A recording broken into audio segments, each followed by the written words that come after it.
we're going to do is, you can see here, this is my short. I've got the line here. This is where the cover is. This is the length of the short. It goes up here. And then this is the subscribe bell I was showing you. And this is the end slide. And then this is the audio. You can see the music is playing down below. So I have already done this little trick I'm going to show you, but here I'm going to come on up here and I'm going to get it right before where I want it to start, and I'm going to press the letter I, and that gives me the starting point.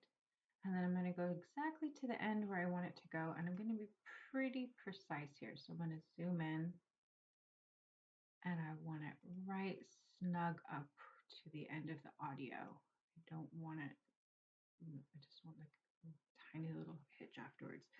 And I'm going to click the letter O, and then that gives me the boundary. So you can see when I zoom back out, this is what will be the short from start to finish there.